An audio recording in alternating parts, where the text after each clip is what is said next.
Yeah. Welcome to La Union, the surfing capital of the North. At hindi lang yun, marami pa kayong matutuklasan sa probinsya namin. Kaya't, biyahe na!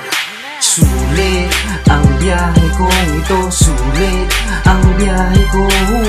Napuno ng itit saya ang aking biyaheng tungong La Union. Sulit ang biyahe ko ito, sulit ang biyahe ko.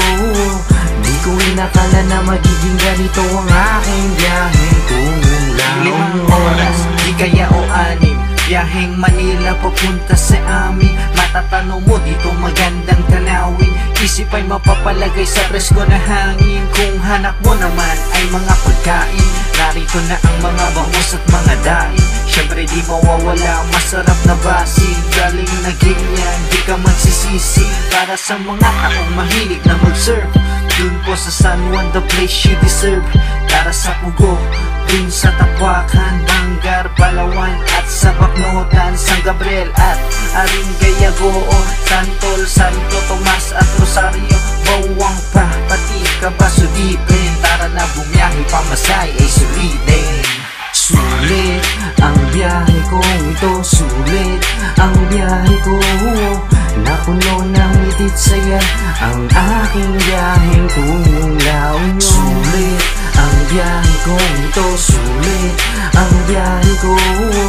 Di ko inakala na magiging ganito ang aking biyaheng tungong La Union. Natikman niyo po na ba gulay na marunggay? Pag sa Tagalog, ito ay malunggay. Tara akyatin natin ang bundok ng Burgos, magtampisaw sa batis, sa tubig magpaagos. Sit nyo ba sa Mala para iso mag-relax?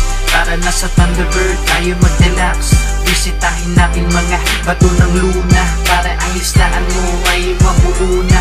Okay, heto pa sa mahilig sa halaman, iba't ibang klase ng paso madadaanan. Pumitas ka na ng wawalat ubas, tikman ng patupat ay nanagimas. Nagpintas sa Tagalog ay maganda, ay ayatin ka, ay mahal kita. Pero heto lang ang sakin ay umay gayon, ito'y nagpintas nga probinsya iti La Union.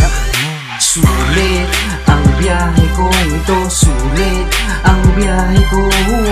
Napuno ng itit saya ang aking biyaheng tungong La Union. Sulit ang biyahe ko ito, sulit ang biyahe ko.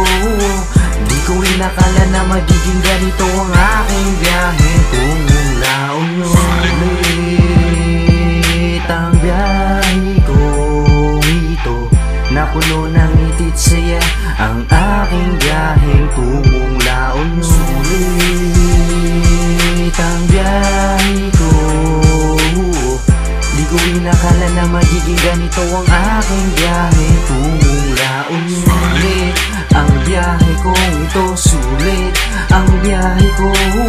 Napuno ng itit saya ang aking biyaheng tungong La Union. Sulit ang biyahe ko ito, sulit ang biyahe ko. Di ko inakala na magiging ganito ang aking biyaheng tungong La Union. Ngayon, alam niyo na po kung anong meron dito sa La Union. Mainit po ang aming pagtanggap sa mga turistang gaya nyo. Kung inaakala nyo ang mga Ilocano ay kuripot, hindi po. Dito sa probinsya namin, dito nyo lang matitikman ang mga lutong Ilocano tulad ng pinakbet, tinengdeng, kilawin. Naku, marami pa pong iba. Tiyak, pag natikman nyo po, babalik kayo at hahanap-hanapin nyo. Once again, I'm proud to be Ilocano. A twist of Prisoners Inc.